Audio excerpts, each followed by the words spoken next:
CM Revanth Reddy అనుచిత వ్యాఖ్యలకు నిరసనగా మంచిర్యాల జిల్లా మందమర్రిలో బీఆర్ఎస్ శ్రేణులు ఆందోళనకు దిగారు. అసెంబ్లీ సాక్షిగా మహిళా ఎమ్మెల్యేలపై రేవంత్ రెడ్డి చేసిన వ్యాఖ్యలను ఖండిస్తూ రాస్తారోకో నిర్వహించి సీఎం దిష్టిబొమ్మను కాలబెట్టారు. సీఎం వెంటనే తెలంగాణ ఆడబిడ్డలకు బేషరతుగా క్షమాపణ చెప్పాలని డిమాండ్ చేశారు.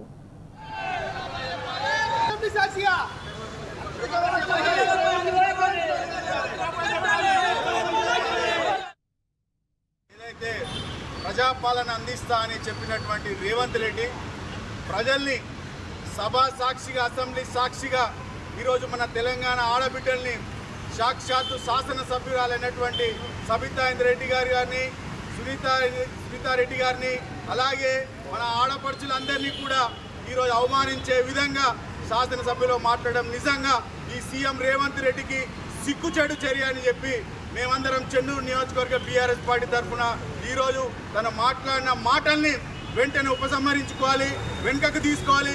బేషరత్తుగా వారితో పాటు తెలంగాణ యావత్ ఆడబిడ్డలందరికీ క్షమాపణ చెప్పాలని మేమందరం కోరుతా ఉన్నాం.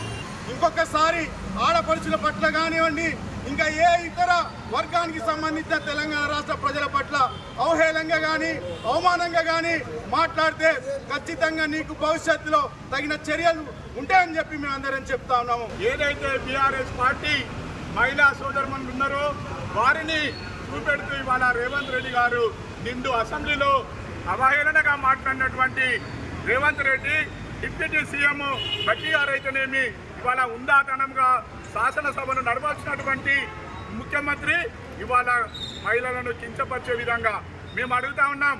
నీ అబద్ధాల మాటలతో ఇన్ని రోజులు నెగ్గించుకున్నావు. మా నాయకుల యొక్క వివరణకు తట్టుకోలేక ఇవాళ ప్రజలకు వాస్తవాలు తెలుస్తున్నటువంటి ఉద్దేశంతో ఇవాళ ఈ సభను తప్పుదో పట్టాలని ఇక్కడ ఉన్నటువంటి ప్రజలను డైవర్ట్ చేయాలనేటువంటి ఉద్దేశంతో ఇవాళ మాట్లాడినటువంటి మాటలు ఇవాళ నిండు శాసనసభలో మహిళలను అవమానించినావు. బేషరతుగా ఇవాళ బీఆర్ఎస్ పార్టీ చిన్న రుచి చూపెట్టింది. రేపు భవిష్యత్తులో నిన్ను నామరూపాలు లేకుండా ఇవాళ కాంగ్రెస్ పార్టీని బొందబెట్టడే ధ్యేయంగా ఇవాళ పార్టీ